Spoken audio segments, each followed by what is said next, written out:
It's a direction, not a destination. Mr. Toastmaster of the evening, fellow Toastmasters, and yes, I bet when you heard the title, you thought I was going to talk about how you can be healthier by eating right, exercise, and those kind of things. But no, it's more than that. And Arden is going to pass around a handout that I prepared for you to kind of help you to visualize what I'm going to talk about. And the statement that I read about life being a direction, not a destination, that was said by Carl Rogers, who's a famous humanistic psychotherapist, and he wrote a book called On Becoming Human. And the whole point of his philosophy and counseling style was about the fact that each of us have a potential that we need to achieve and are able to achieve. And it's much more than most human beings ever do achieve. How many of you have heard of self-actualization?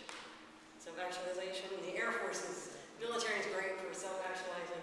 And what self-actualization is achieving a goal more than what you thought you were capable of. It's like your highest achievement that you could be. And that's different for everybody.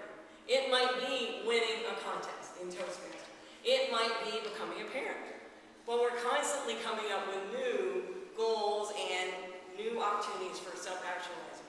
They used to think that once a person self-actualized, they were done and there was nothing left. But we know that people don't do that. They would die if they had nothing left to think about.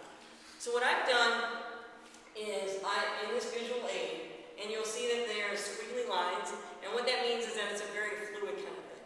These are areas that every one of us needs to look at in our lives, and we can look at it in our family lives, as a group, our business lives, even as an organization.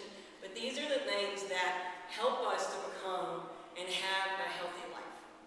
So when you look at, we'll start at the very bottom, vocational areas. Look at yourselves and think about the job that you have. Are you happy in the job? Is it a fulfilling job? Is it meeting your needs? And that can be different for each one. That is going to be different for each one of us. And it's also going to be different at each point in our lives. Today I got to go on a tour for Toyota. It was really very interesting to go through and see how they made the Toyota Tundra, which is a very cool car, by the way. But it looked like an extremely boring job to me. Repetitive over and over. I mean, it was well lit. It seemed like they did everything they could, but it was really noisy, and I just can't imagine doing that job over and over every day, every hour, 8 hours a day doing the same exact thing. They pay pretty well, especially if you don't have a degree. They pay over $15 an hour. So for unskilled labor, because they really like it when people come in without the skills, because they can teach them the Toyota way. And that's important to get their mission done. So at that point, maybe for those people, the money is more important. So that they're healthy in that part. So vocationally, you got to look at, is your job meeting your needs at your point in life?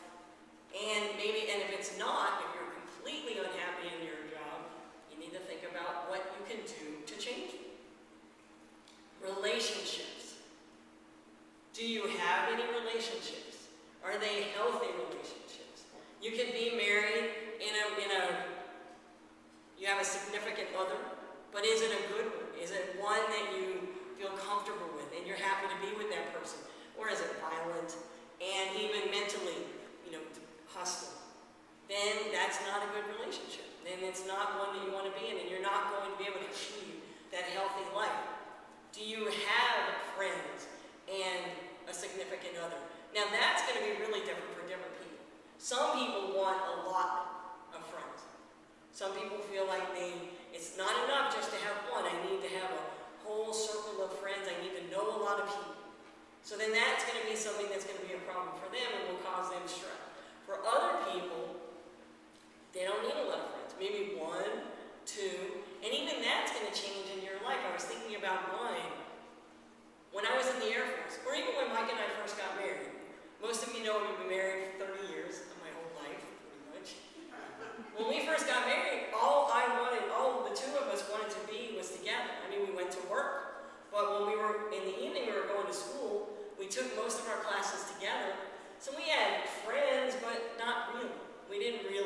We'd go out with work people, but it was mostly just the two of us in school. And I was